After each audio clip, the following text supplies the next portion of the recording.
And Kach Onanuju joins me now from Abuja to discuss Iraqi's parliament new law on the country's relationship with Israel. Good to have you join us.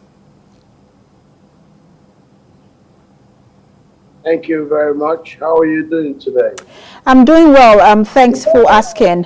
Let's talk about this, because this is a breakaway from a conference that was held last year in the autonomous Kurdistan region of Iraq, where we saw that conference, people in that or attendees of that conference promoting better ties or normalization of ties with Israel. What's your thought on this latest law in Iraq and the harsh sentence that comes with it?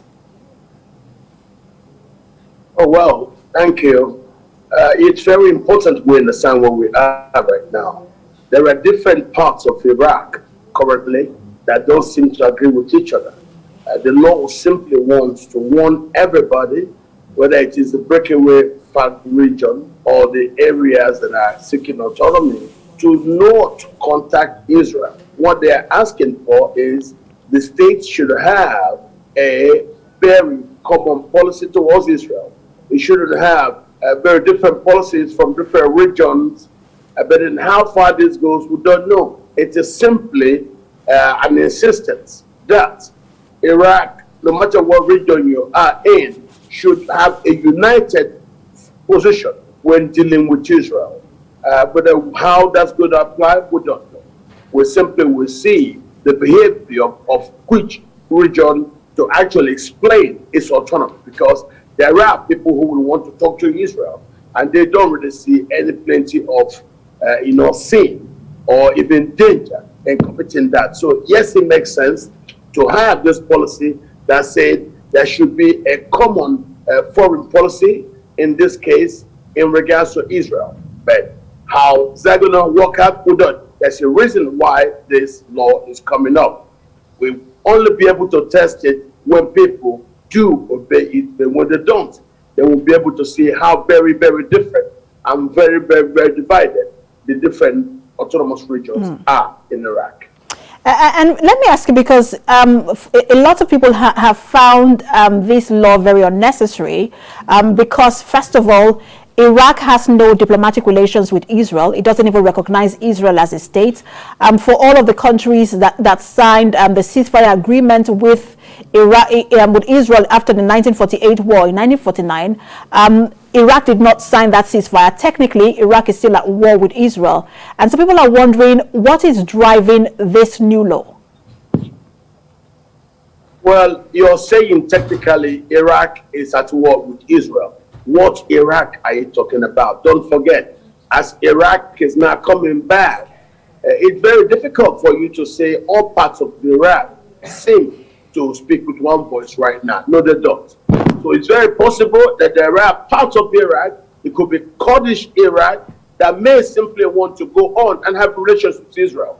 So this pretension now, as if the whole of Iraq speaks with one voice, would only be seen if nobody goes against it. But if people go against it, then you will ask yourself, what kind of power do those who made this law have over those who probably may be tempted to want to seek a private peace deal with Israel, as it is right now happening all across the Gulf region by different states. The way UAE applies to Israel is bound to be different from the way Saudi Arabia applies to Israel.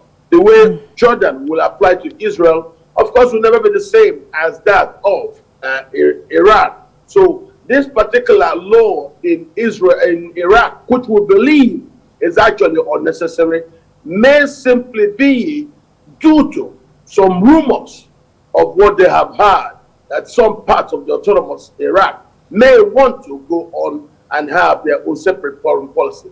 Until this is challenged, we would not know if everybody is still at peace and on the same page. So we are watching. There can be no smoke without fire. There must be a reason for this kind of panic measure. Let's watch and see how it plays out. Sometime during the Trump administration, we saw countries like the UAE and Bahrain latch on to the U.S. proposed Abraham Accords. And we're seeing Turkey also warming up to Israel, even though Turkey also supports the Palestine agenda. And there are fears in that region that Iran, this might pose a threat because Iran might use that opportunity to attack some of these countries. And we already see the Iran attack, some of the attacks we see in the UAE. Do you think that this could be driving this normalization, this criminalizing of the normalization of ties with Israel? Because we also saw some time ago where Iran bombed a bill in Iraq, saying that it got information that there was an Israeli intelligence base in that area. Well, you've explained part of it. If you understand, inside Iraq, there are parts of the Shia Iraq that are loyal to Iran. There are also parts of the Sunni Iraq that are just on their own and would probably like to go to where the UAE goes to. We don't know how it will play out, but bear something in mind. The whole of Iraq are not united. They don't speak from the same page. They don't speak with one voice. And probably because those slightly majority now think that some parts of Iraq may on their own want to go out and have foreign relations. That's why you're seeing this particular reaction. But how strong they are or they will be in being able to hold down everybody to behave like the Shia part of Iraq is, that will want to be very loyal and be cooperative and be on the same page as Iran. We don't know yet, but bear this in mind.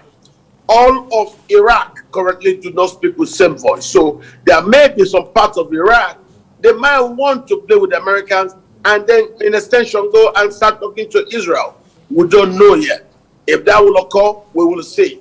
There are the embedded part of Shia Iraq that just will not speak to Israel and are forever in bed with Iran. They are the ones pushing for this kind of rule. If the Sunni Iraq will follow them, we don't know. But we'll just watch as the law has been made. Let's see how it is followed through. Absolutely.